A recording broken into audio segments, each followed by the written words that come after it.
any specific instance where incorporating AI into your coaching practice led to a significant breakthrough or a transformation of a client? And this was in 2008.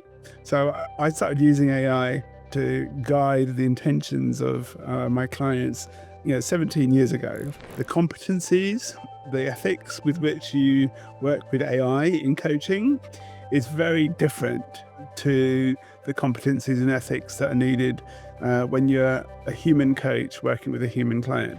A standard of competencies or ethics that was designed for humans and trying to force fit it into a relationship to do with humans and AIs. And we really need something different to really make sure that that's properly aligned to.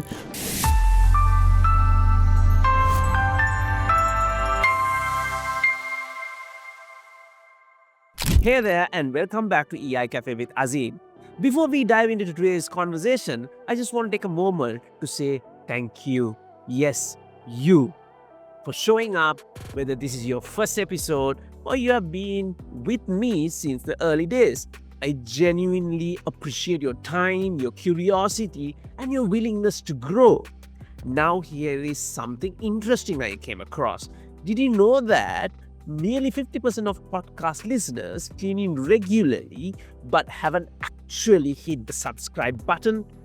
Which means there are good chances you might be loving the content but still missing out on the episode that could really spark a shift in your thinking, your leadership, or even your personal growth. So, if anything you have heard on this show has ever made you pause, reflect, or just feel, go ahead and subscribe on your favorite platform and drop a quick review. It truly helps others to discover the show and maybe share an episode with someone who could use a dose of inspiration today. I am committed to making each episode more meaningful, more relevant, and truly worth your time. My promise to you, I'll keep showing up with honest conversation, inspiring voices, and ideas that matters to help you grow from inside out. All right, let's get into today's conversation. Greetings to you from Colombo, Sri Lanka. This is EI Cafe with Azim Season 12, and I'm your host, Azim Sahil, a human capital specialist, a Lego series play facilitator, ICF certified PCC level coach, emotional intelligence, emotional culture tech practitioner.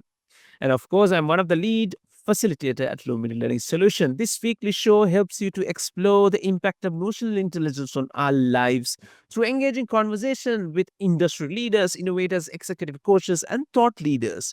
We aim to inspire and empower you. In an era, artificial intelligence is rapidly permeating various facets of our lives. The realm of coaching is no exception as AI tools become increasingly sophisticated. They offer new possibilities for enhancing coaching practices.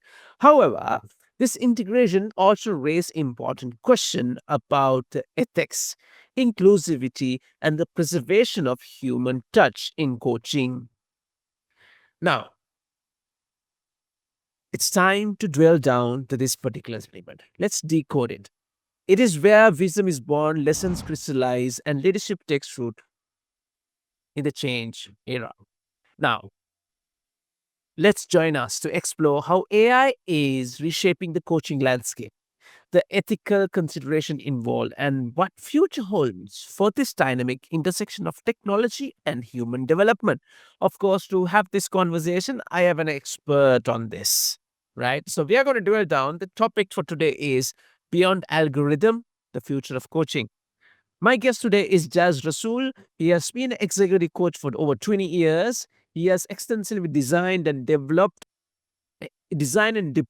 AI and other technology to enhance learning and coaching, including for NASA, astronauts training, and the London Mayor's Office. Since 2008, he has used AI coaching platform he designed and developed to help deliver, integrate human and AI curated coaching for individual, group, team, and organization clients. He consults extensively with major governing bodies of coaching, mentoring, and psychology on standards, competencies, ethics, and compliance for using AI in the practice. I think you can't have a better person than Jazz today. So, Jazz, let's welcome to the cafe. Thank you very much for having me. It's an honor to be So, sharing with you. Jazz, thank you very much for accepting my invitation and joining the cafe. Why this topic and why you? I think we all are talking about AI and we all are talking about coaching integration. There's a lot of research has been done, and you have done amazing work around it. And we heard very recently like Microsoft and me, the people are like they're laying off people. Major crisis situation is happening. So on that note, I'm curiously asking, like, I would like to hear from you, like, any specific instance where incorporating AI into your coaching practice led to a significant breakthrough or a transformation of a client. Why I'm asking this, I think me as a coach, we have heard a lot. Still, I have not used AI as part of a coaching intervention, but we love to hear how this whole process works in a coaching practice. What's your thought? Well, I want to go back to maybe the year 2008 when I was still doing coaching with my clients, just using my brain, my emotional intelligence, and no technology.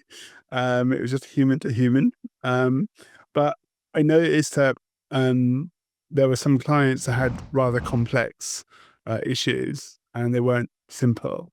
And I actually went back to my first degree of physics and I thought, they are orbiting around something, but they don't know what it is. There's a kind of center of gravity to what their issue actually is, but they don't know what it is. And in physics, whenever you support the center of gravity of something, it typically stabilizes and you can build things on top of it. And I thought it'd be really helpful if I could just figure out where the center of gravity of this client's needs actually is and their issues. And I got them to fill out a psychometric, a profiling questionnaire about their needs and how well they were making them for themselves and others. And I took the scores and I added them all up. And that gave me some information about where they were having strengths and where they were having weaknesses and so on. But it didn't tell me really what all their needs were centered on. So I applied some data science and machine learning to figure out which is the need that they need to actually be most focused on to make the best use of their energy.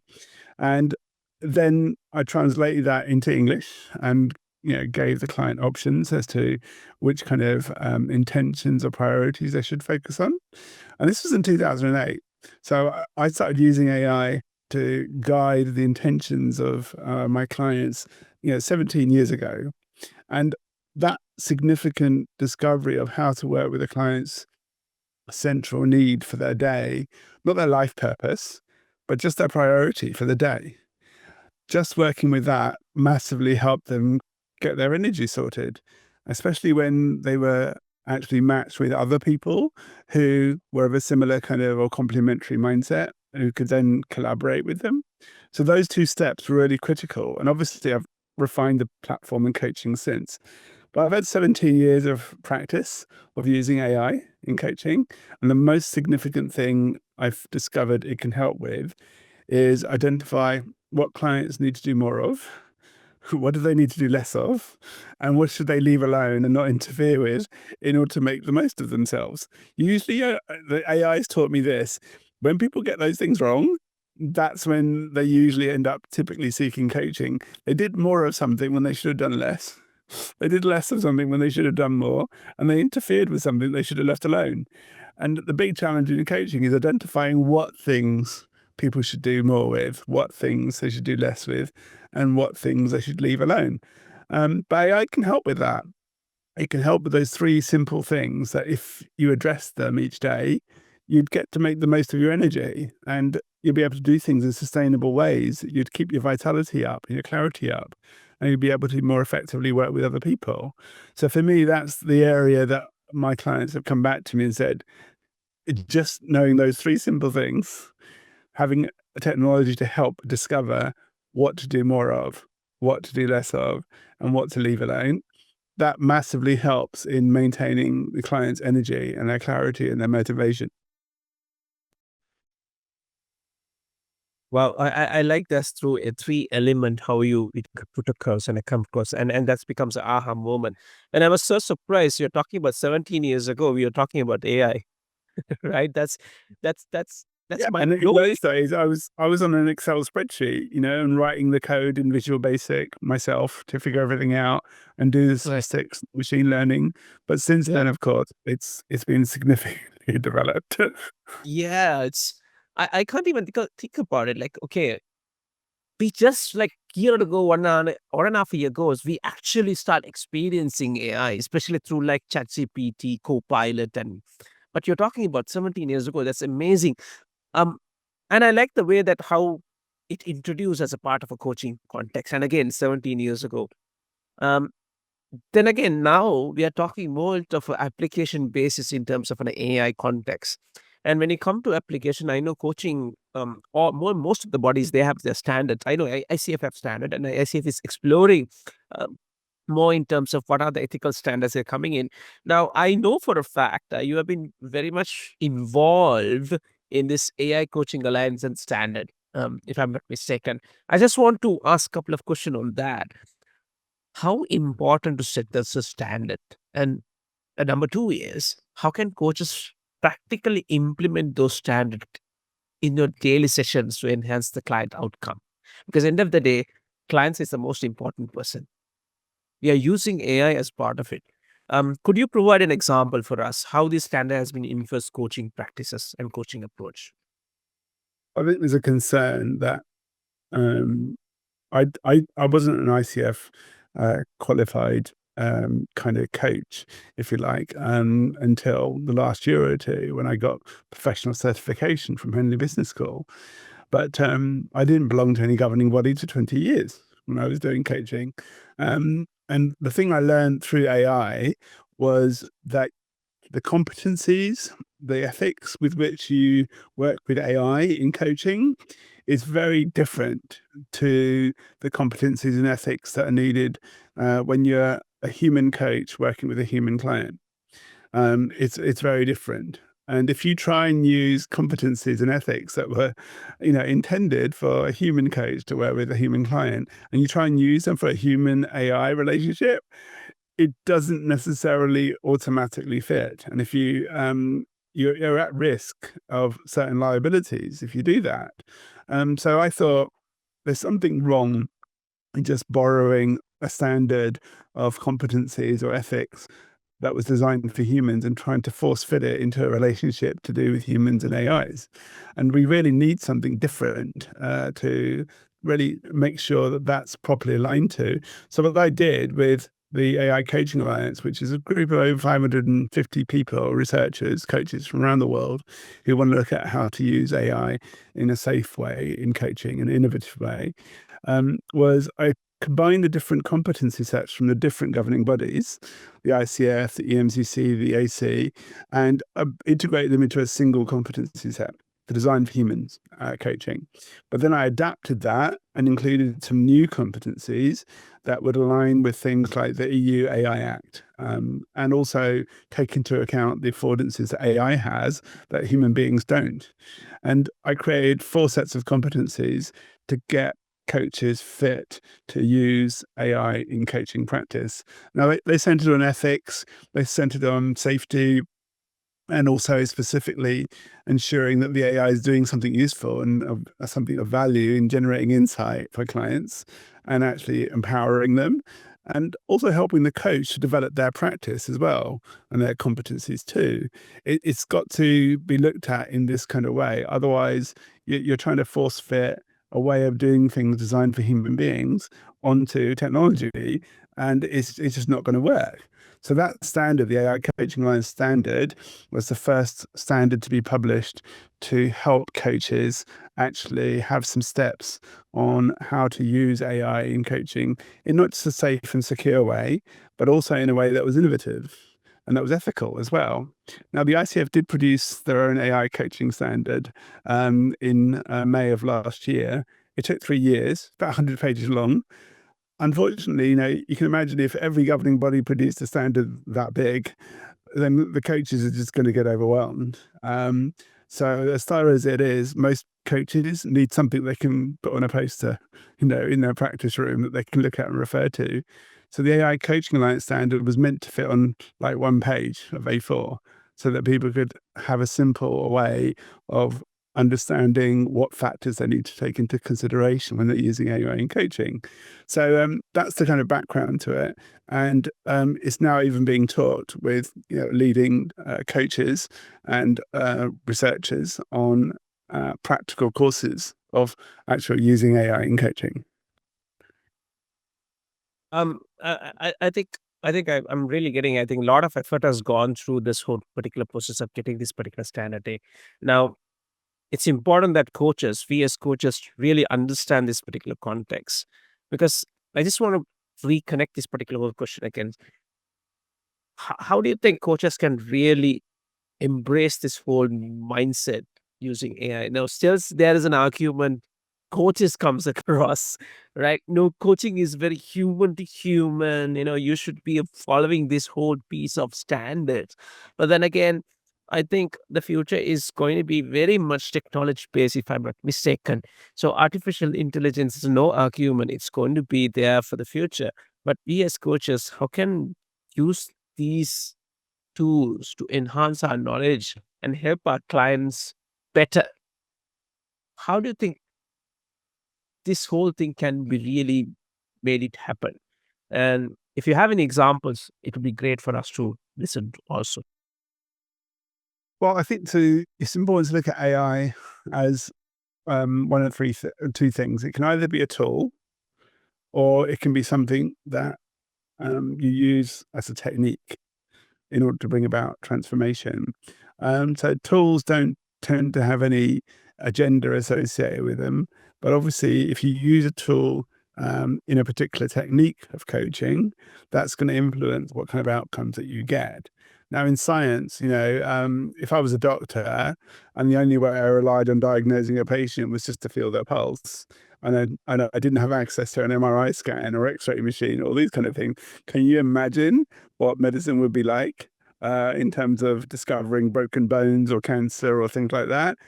There's no way we would be able to detect those things until it was too late, right? So it's a similar thing with AI. We need to look at AI almost like radioactivity, because when radioactivity was first discovered, people were putting that material, the radioactive substance, because it had a glow, a nice warm feeling. They used to put it in moisturizers. And then when people's hair started falling out, they realized maybe that wasn't a good idea. And I think it's a similar thing with AI. It gives you a nice warm feeling when you first get a grip on it. But there's invisible harms like the radiation and radioactivity. And if you don't have safety to protect you and your clients in place, then you're going to experience the harms more than the benefits. Now, of course, you can use radioactive material for generating nuclear energy. It can be used in nuclear medicine. But before you take advantage of those benefits and those innovations, you absolutely need to make sure the safety is in place first and security, right? So AI is very much the same. You have to start by ensuring that you're protected and that you're safe and you're secure. The UK government and other governments around the world, their number one priority when it comes to AI is safety and security first. And then you take advantage of the innovation and you choose what kind of ethical approaches you're going to do that with. But it all begins with safety and security. You protect yourself, you protect your client, and then you take advantage of the innovation. So that would be my key kind of output of my kind of research and my awareness and my experience of working with AI for the last 17 years, but especially given what's happened over the last 2 years with all the new laws that have been kicking in and all the government concerns around how AI could be used for various nefarious purposes. And I think you led me to the fantastic point, which my next question is about. You talk about safety a lot, and a lot of regulations are happening. I think EU is putting out an AI sort of a regulation, and most of the companies and the organizations are, and globally, countries are looking as national policy in terms of AI, right? I think it's going to be, but there's something important aspect in terms of a coaching context, and ICF also have a big standard on this particular element of ethics, right? Now, ethical consideration is so much important in a coaching context. Now, if I may ask you, what are some real world scenario where ethical consideration around AI in coaching have come into play? And how do you think we as coaches can navigate them to maintain clients' trust and safety and the confidentiality part? What's your thought? Probably the most significant one is actually to do with insurance. Coaches, professional indemnity and liability insurance that they must have. Typically, if they're working for organizations, it's a requirement for them to do that.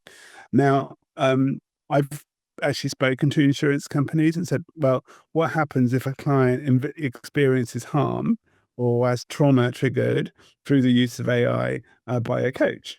And it goes beyond the boundaries of their discipline. What happens in that situation? And the insurance companies said, well, we might pay out if someone sued that person. If it was really bad, we might have to cancel the policy. And if it was particularly horrendous, they may actually blacklist that individual, and that individual, that coach, may never be able to get insurance ever again from any provider. Now, there's something new that's just happened, and this is where the ethics kicks in. Lloyd's Insurance, together with another company, they've just, in an effort to try and promote the use of AI, they've now provided insurance for people who produce AI and create AIs so that more people will be willing to actually adopt them and know that the people who produce the AIs are somewhat protected, that they have insurance against the liabilities. But the big fuss that came out of this was, oh, so the producers are protected, they have insurance, but what about the users? Imagine being a coach that you're using an AI where you're protected from any harms that it might generate, but your clients are not. You know, would you use that AI? And is it ethical to use that AI knowing you're protected, but your clients are not? And your insurance covers you, but it doesn't cover their clients.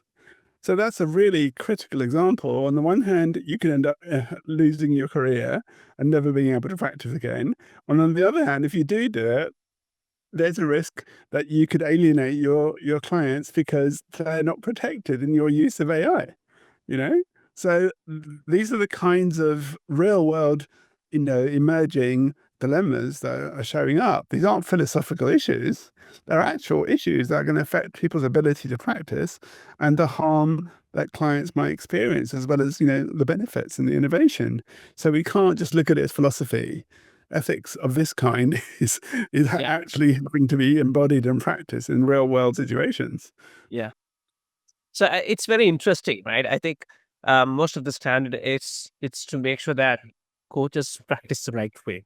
And and I remember a couple of seasons ago, I had a conversation in my episode with Dr. David Clutterback, where he also said the same sentiment. It should not only be focused on the coach aspect; it should be client aspect also, because they need to be also protected. So it's something really important. Supposed to be client centered, Actually, and so AI seems to be doing things that coaches are working with it in a way where, far from protecting the client and having the unconditional regard that people talk about from Carl Rogers, it's actually undermining that very basic tenet of coaching. Mm, mm, interesting. Right. Now we're talking about whole aspect, and I'm really curious. I know for a fact, you have your title on your LinkedIn, Coaching 5.0, right? Now let's talk about future of coaching and AI. Considering the rapid advancement we are going through now in terms of AI technology, we are talking about AI agenting, AI chatbot. I have seen Marshall Goldsmith. He has owned a coaching chatbot, right? Now, how do you foresee the role of human coaches evolving in another next? I'm not going to go like 5 to 10 years. Next 12 to 24 months. Let's thinking.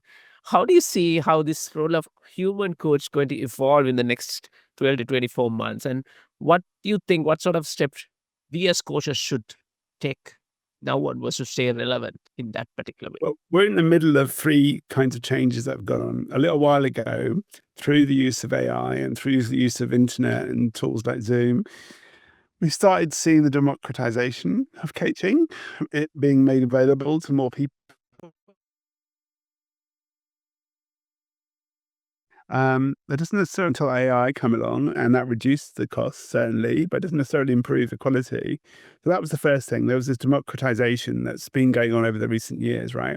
But a big challenge with coaching and AI is that it's very much driven, at least here in the West, by Western models of psychology.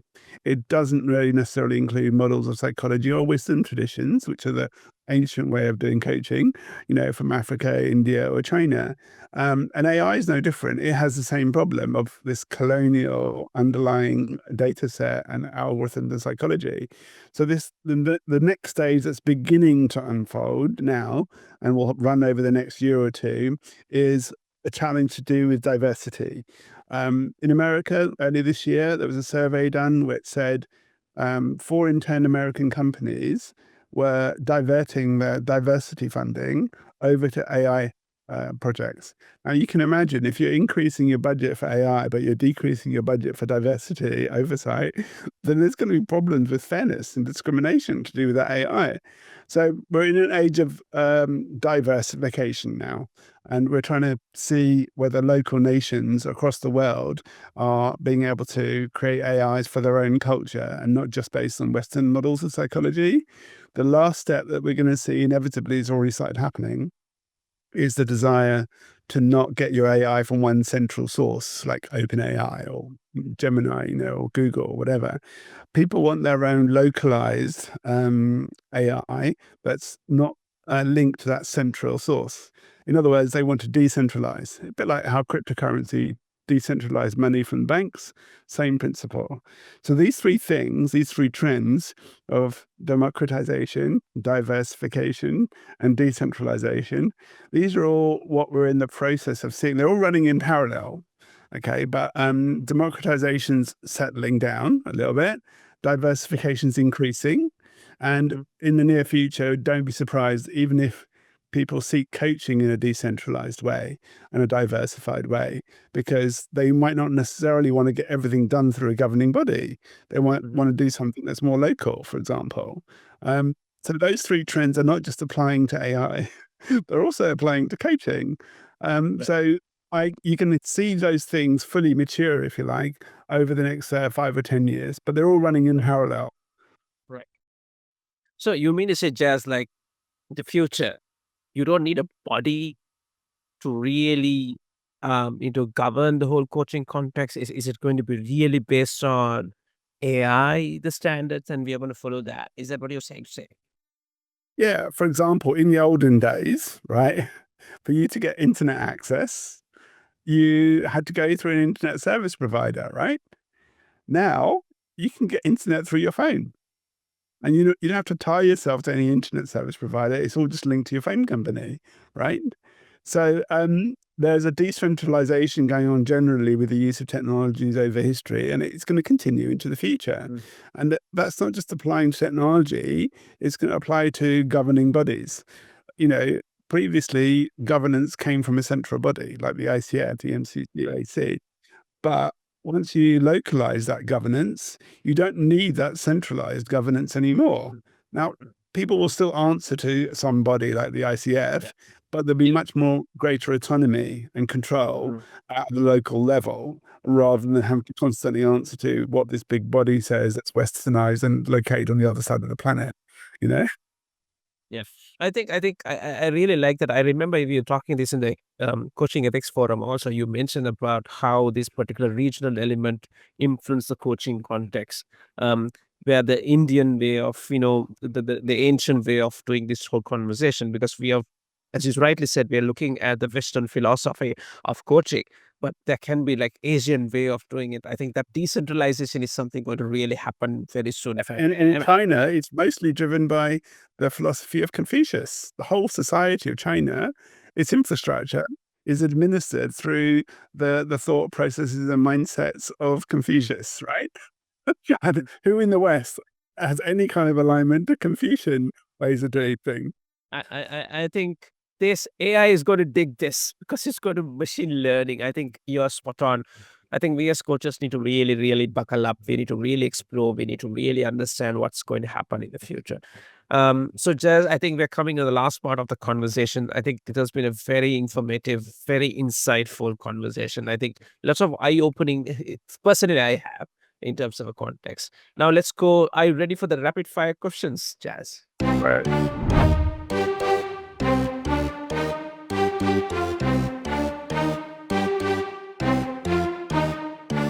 All right. So, your question number one. What's your favorite AI tool you use in terms of coaching context?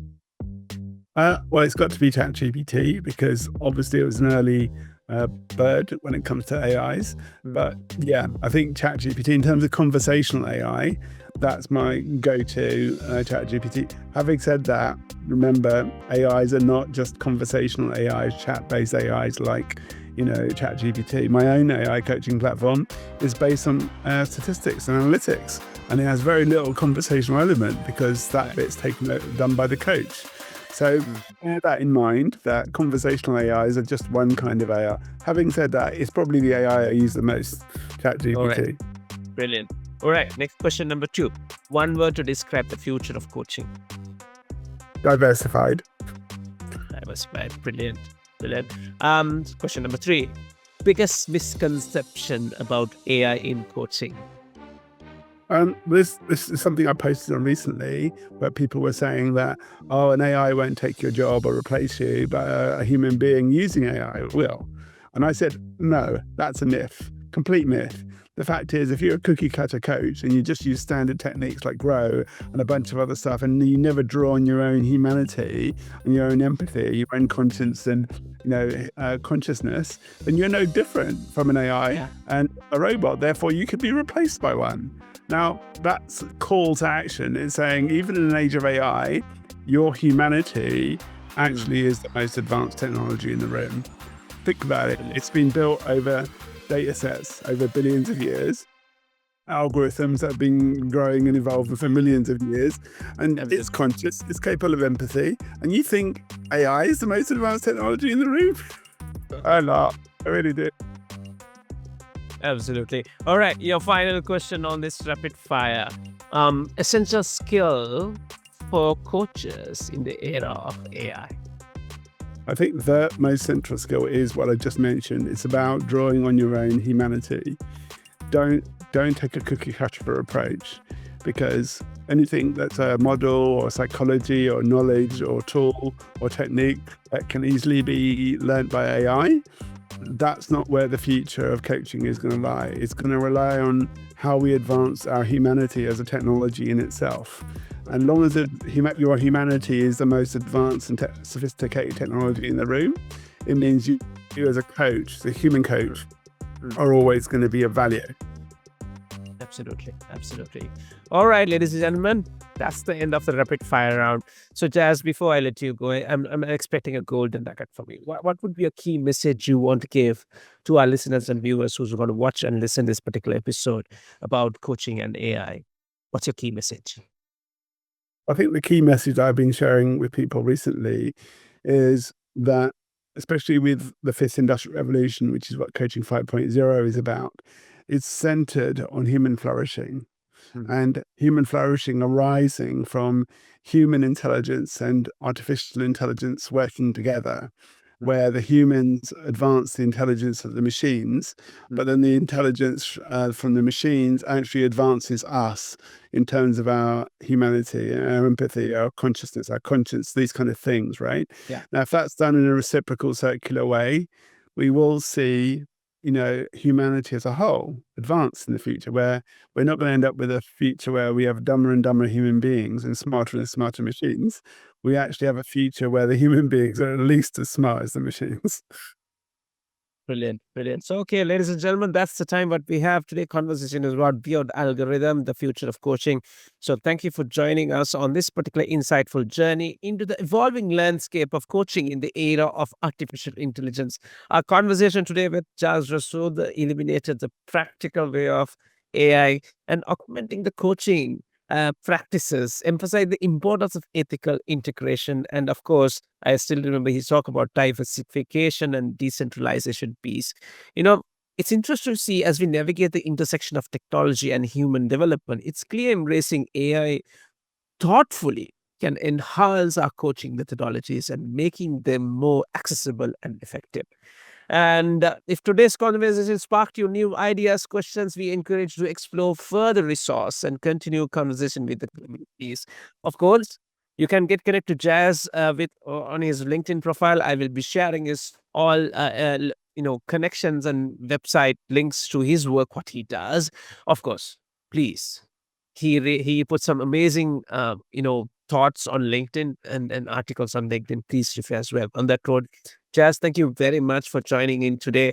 I really appreciate your spending your valuable time in the cafe to inspire people to live a meaningful life. Thank you. It's a pleasure, Azim. Thank you. Thanks for tuning in to another episode of AI Cafe with Azim. If this episode resonated with you, don't miss out these powerful conversations too. Episode number 95, Keen Coaching in Uncertainty with Dr. Hazen Moon. Episode number 94, Artificial Intelligence. Is it a competition or a companion for emotional being? Episode number 46, The Impact of Emotional Intelligence and Coaching on Leaders' Effectiveness with Ellen P. Van Houston.